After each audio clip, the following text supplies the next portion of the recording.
नमस्कार, मैं आपका YouTube का वीडियो ब्लॉगर सुभाष शर्मा एक बार फिर अपने नौजवान साथियों की बात करने के लिए आपके बीच में उपस्थित हुआ हूँ। आज बात वहीं से शुरू करेंगे जहाँ मैंने कल समाप्त की थी। मैं बात कर रहा था अपने नौजवानों की कि अब सरकारी नौकरियाँ नहीं हैं।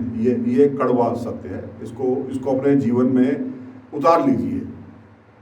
और जो हो सकता था कि हम अपने पूरे क्षेत्र में औद्योगिक वातावरण बनाते, हमारे नेता लोग वहाँ भी औद्योगिक क्षेत्र खोलते, हर जिले में एक दो जगह पर क्लस्टर्स होने चाहिए थे उद्योग के।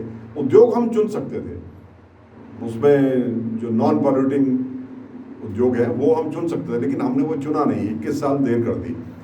अगर ये कोई अच्छे विजन वाला व्यक्ति आज भी आएगा तो इसको 10-15 साल लगेंगे इस ख्वाब को जमीन पर उतरते हुए। इसलिए अब ये भी भूल जाइए कि उद्योग लगेंगे और छोटे मोटे उद्योगों के लिए 10, 15, 18 हज़ार, 20 हज़ार रुपये के लिए अपना घर छोड़ना और फिर वही शहर में बड़ी तंग गलियों में बड़ी मुश्किल जीवन, वही 2-2 बिस्सा के प्लॉट पर या किराए पर मकान लेकर के जीवन जीना, वो कोई जीवन नहीं है। वो इसलिए मैं कह रहा हूँ कि ये हम सौभाग्यशाली हैं, हम पहाड़ के लोग, कि हम सबके पास लैंड होल्डिंग है, हम भूमिहीन नहीं है। ये सबसे अच्छी बात है उत्तराखंड की कि हम में से कोई भूमिहीन नहीं है। और हमारे पास 99% लोगों के पास घर है। वो लोग जो अपना गांव छोड़ करके शहर में रह रहे हैं, उनके साथ ये समस्या हो सकती है, लेकिन गांव में तो घर है। हम में से भूमिहीन या बगैर घर का कोई भी नहीं है। ये हमारे को एक प्रकृति ने और हमारे पूर्वजों ने एक अच्छी सुविधा हमको दे रखी है। तो आइए उसी सुविधा का लाभ उठाएं। पहली बात तो है कि अपना घर नहीं छोड़ना है। हमारे ऐसे दुर्भाग्यशाली लोगों ने छोड़ दिया घर, हमें वापस जाते हुए हजार समस्याएं हो रही हैं, क्योंकि हमारे को आदत ही ऐसी पड़ गई। जो सच्चाई है, हमारे पैरों की मसल्स ही ऐसी हो गई कि अगर हम उन रास्तों में, उन पहाड़ों में बार चढ़ेंगे तो हमारे को तो दर्द अभी हो जाता है। हम तो कभी शौकिया जाते हैं तो हमें समस्या शुरू हो जाती है। हमने अपना शरीर भी खराब कर लिया। मगर हमारे वो नौजवान, जो वो पीढ़ी जो इस वक्त बड़ी हो रही है, मैं उनसे कहना चाहता हूँ, शहरों का मोह छोड़िए। ये एक समय था, अब उसमें जो गति लगी है वो रिवर्स पलायन ही उसका एकमात्र तरीका है। उसके लिए आपको मानसिक रूप से तैयार होना होगा। मैंने जहाँ बात कल खत्म की थी वहीं से शुरू करता हूँ। कल मैंने एक मजाक के लहजे में कहा था, लेकिन सच्चाई है। क्योंकि मैं चुनाव लड़वाता रहा, 1-2 बार मैंने लड़े भी, स्वयं भी लड़े, और मैंने कल कहा था कि या तो इंसान जीतता है और जीतता नहीं है तो सीखता है। ये खाली चुनाव के संदर्भ में मैं नहीं बोल रहा हूँ, ये जीवन भर के लिए मैं कह रहा हूँ। जब आप असफल होते हैं तो वो खाली असफलता ही आपके खाते में नहीं आती है, आप बहुत सारी चीज़ें सीखते हैं। आपको ये भी पता लगता है कि असफलता क्यों हुई। इसलिए आज मैं आपसे इस विषय में बात करना चाहता हूँ कि अब नौकरियाँ नहीं है, प्राइवेट जॉब्स भी नहीं है, तो एक ही तरीका है, खुद उद्यमी बने। खुद उद्यमी बनना ही अब एकमात्र तरीका है। देखिए, मैं थोड़ा सा कड़वा बोलता हूँ। मेरी बात जिसको अगली बार जो मैं बोलने जा रहा हूँ यहाँ बुरी लगे तो मेरा ये वीडियो बंद कर देना। साफ कहता हूँ, मैं स्पष्ट कहता हूँ। और लेकिन सोचना जरूर, जो बात मैं बोल रहा हूँ तो सोचना जरूर। हमारे साथ समस्या ये हो गई है कि बहुत सारे ऐसे काम, ये मैं अधिसंख्य पहाड़ी जो हमारे लोग हैं, मैं उनके लिए बोल रहा हूँ। मैं खुद एक रुद्रप्रयाग जनपद का एक पहाड़ी ब्राह्मण कुल में जन्म लिया हुआ मैं एक व्यक्ति हूँ, तो मैं अपने समाज को जानता हूँ। हमारी सबसे बड़ी समस्या क्या हो गई कि बहुत सारे ऐसे रोजगार जो हम कर सकते थे, मगर हमारी जाति ने उसको रोक दिया। हम अगर ये काम कर लेंगे, अगर हम फर्नीचर का काम कर लेंगे तो हम बड़ा ही हो जाएंगे, हम अगर लोहे का काम कर लेंगे तो हम लोहार हो जाएंगे, हम अगर कोई और इस तरह का काम कर लेंगे तो हमारी जाति छोटी हो जाएगी, हम भेड़ पाल लेंगे तो हम फिर ब्राह्मण ठाकुर नहीं रहेंगे, हमारी जाति छोटी हो जाएगी। ये हमने एक अपने मन में एक चीज़ें पाल ली। रोजगार तो कोई भी करिए वो अच्छा होता है, जिससे 4 पैसे आए, जिससे घर परिवार पूरा चले, वो करने से हमारा परिवार चलता है, तो वो अच्छा है। डिग्निटी ऑफ वर्क, इस बात को हमें पश्चिमी देशों से, अमेरिका से, यूरोपीय देशों से, हमें इनसे सीखना चाहिए। अब्राहम लिंकन तो जूता गांठने का काम करते थे, कोबलर थे। मैं यहाँ उसका हिंदी स्वरूप बोल दूं तो यहाँ कोई ना कोई जाति सूचक शब्द बोलने का मुकदमा मेरे ऊपर कर लेगा। तो जूता गांठने का काम कोई छोटा है क्या? जरा पैर में अगर जूता साइज का ना हो तो कितना कष्टकारी होता है, काटता भी है, आप ठीक से चल भी नहीं सकते, लोग ऐसे चलते हैं जैसे लंगड़ा के चल रहे हो, और आपको पता भी नहीं आपको बीपी कब बढ़ गया, क्योंकि पाँव का जूता ही आपका ठीक नहीं, आपकी चाल ठीक नहीं। तो ये छोटा काम नहीं है। अब्राहम लिंकन तो जूता गांठते गांठते राष्ट्रपति बने और उनके सम्मान में कभी कोई कमी नहीं रही। मैं ये उदाहरण के तौर पर कह रहा हूँ। इस तरह के बहुत सारे काम हैं। मैं आपसे कहना चाहता हूं कि हमारे एक्स फौजियों ने, भूतपूर्व सैनिकों ने, ये चंद्र सिंह गढ़वाली योजना जब आई थी ना, उसका बहुत लाभ उठाया। उन्होंने एक नए रास्ते खोले। क्यों? क्योंकि उनकी सोच व्यापक थी, उनकी सोच राष्ट्रीय थी, और उन्होंने अधिकांश हमारे एक्स फौजी भाइयों ने गाड़ियों का परमिट लिया और स्वयं उसमें ड्राइवरी करी, स्वयं उसमें ड्राइवर हुए। तो क्या वो छोटे हो गए? आज उनके जिन लोगों ने अपनी जीपें, कमांडर, इस तरह की जो छोटी गाड़ियां लेकर के जगह जगह चलाई, और उससे गांव को भी लाभ हुआ और एक रोजगार भी मिला, साथ में एक असिस्टेंट को भी रोजगार मिला, जगह जगह उनकी वर्कशॉप्स खुली, उनको भी रोजगार मिला, उसके स्पेयर पार्ट्स बिकने लगे, उनको भी रोजगार मिला। तो इस तरह से और लोगों को सुविधा हो गई। जब सड़क पर आ गए तभी हाथ दिया और गाड़ी में बैठ गए। तो एक नया रोजगार चालू किया ना हमारे एक्स फौजियों ने। तो हमें अब सोचना पड़ेगा, अपने ही घर में रह करके हम कैसे करके रोजगार पैदा कर सकते हैं, ये हमको सोचना पड़ेगा। मैं एक बात मैं हमेशा सोचता हूँ, मैंने पहले भी कहीं कहा है और आज फिर मौका है, फिर कहना चाहता हूँ। हमने वर्षों तक यहाँ से जंगल काट काट के हमने लकड़ी बेची और औने पौने भाव बेची। हमने उसमें कोई वैल्यू एडिशन किया ही नहीं। हम लकड़ी क्यों बेचे? हम उसकी चौखट बना करके, हम उसके दरवाजे के पल्ले बना करके, वो एक साइज हो जाए ना फिक्स, जिसमें सिर्फ रंधा लगाने की जरूरत रह जाए फिनिशिंग पर, हम ये बेचेंगे तो उसकी कीमत बढ़ेगी, हमारा श्रम उसमें जुड़ेगा। हम हमेशा फर्नीचर बना के क्यों नहीं हम बेच सकते? हमें फर्नीचर बना के बेचना चाहिए। जैसे सहारनपुर में होता है, वहाँ पाए बिकते हैं चारपाइयों के और सोफे के नीचे लगने वाले। खराद मशीन छोटी सी आती है, कोई ज़्यादा बिजली भी नहीं, उसमें लकड़ी का काम। मगर हमें फिर अपनी वो जाति का अहम भी छोड़ना पड़ेगा। फिर अब ये सोचे कि ये तो फिर मैं तो शिल्पकार श्रेणी में आ जाऊंगा। शिल्पकार श्रेणी में आ गई तो क्या बुरी बात है? कोई शिल्पकार तो कोई भी हो सकता है। शिल्पकार तो रविंद्रनाथ टैगोर भी थे। शिल्पकार, मूर्तिकार, कलाकार तो दुनिया के विंची थे, पिकासो थे। आज उनका नाम बड़े आदर से लिया जाता है। हमारे यहाँ एम एफ हुसैन थे। आपने कभी पूछा एम एफ हुसैन से कि आप क्या हो? आप कसाई हो कि आप कुंजड़े हो कि आप जो मुसलमानों में जातियाँ होती हैं? एम एफ हुसैन तो एम एफ हुसैन हो गए। तो ये छोड़ दीजिए। कभी राजा वर्मा की कास्ट आपने पूछी कि आप किस जाति के हो? ये एक खाम खा का हम लोगों ने एक सिस्टम पहाड़ में बना रखा। इस सिस्टम को तोड़ने की जरूरत है। जो पुराना सिस्टम था उसका अपना महत्व था। वो अपनी पहचान की लड़ाई थी, कौन आदमी कहाँ से आया, कौन कहाँ से माइग्रेट हुआ।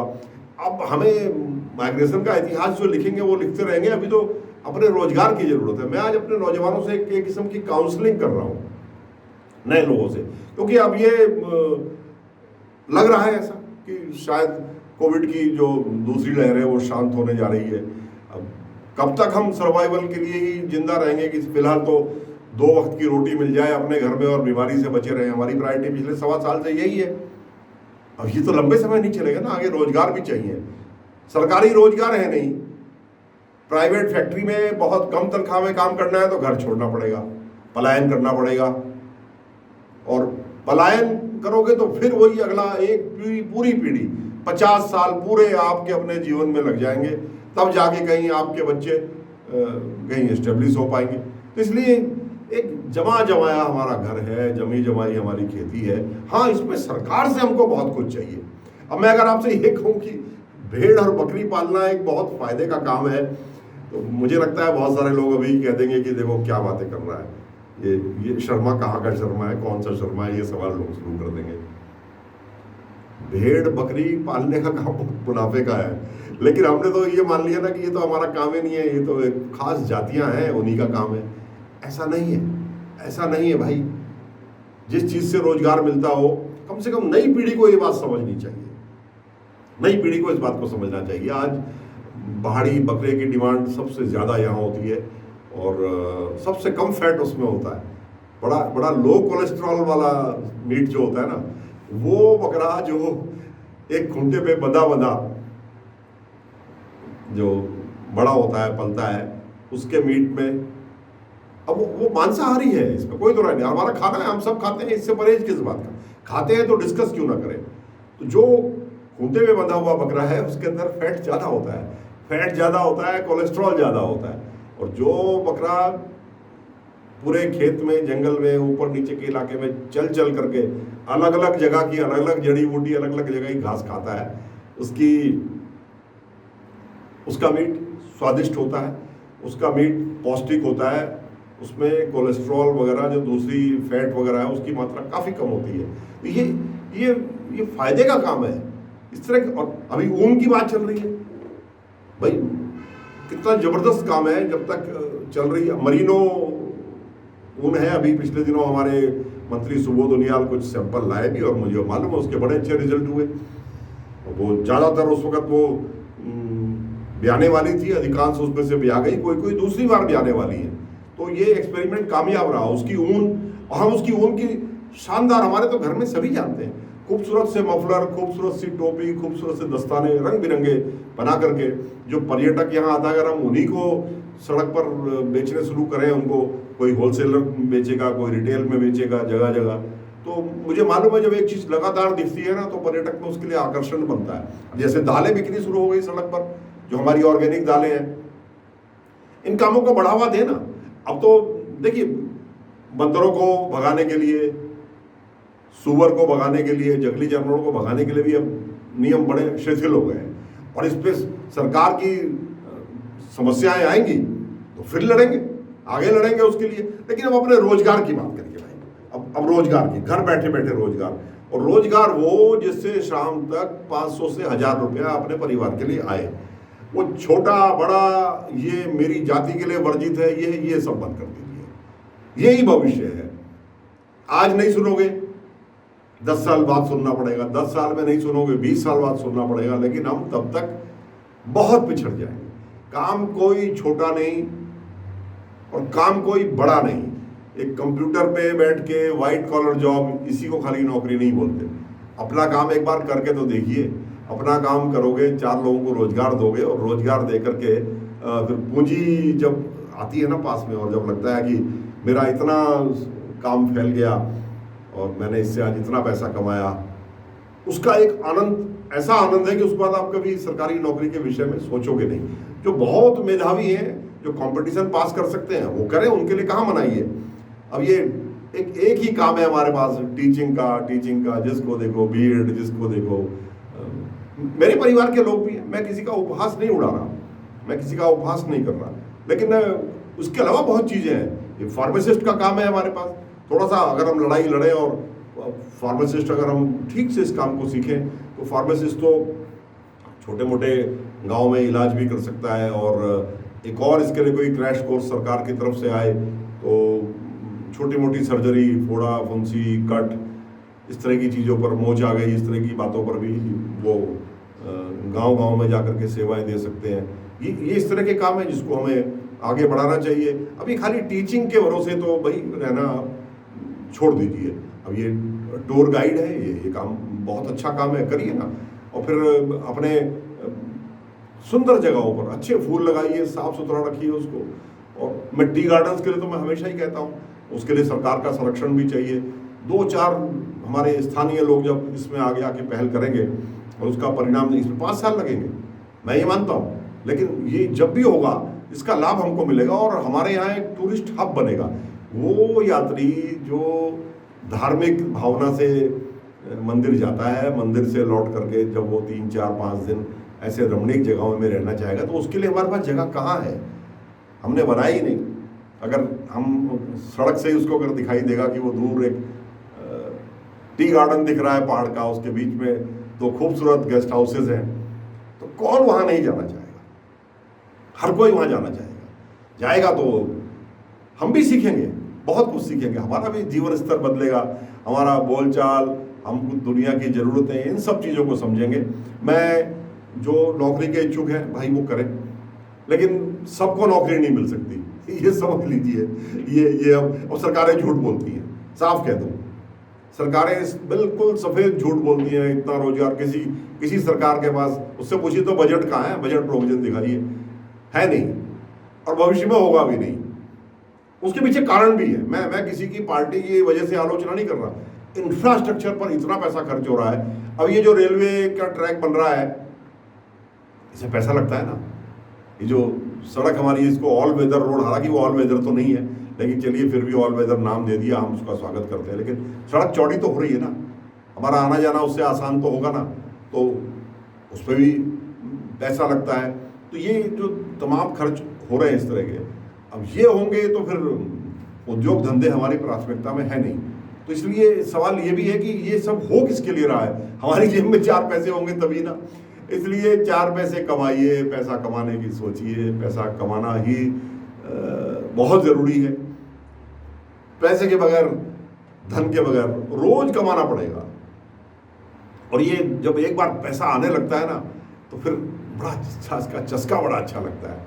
तो मैं आज अपने नौजवानों से कहना चाहता हूँ कि अब ऑनलाइन बिजनेस भी शुरू हो गए हैं, अब आगे बढ़िए, अपनी चीज़ बेचनी भी सीखिए, और बाहर से जो चीज़ हमारे लिए यूटिलिटी की है उसको ऑनलाइन खरीद करके उसका डिस्ट्रीब्यूशन भी सीखिए।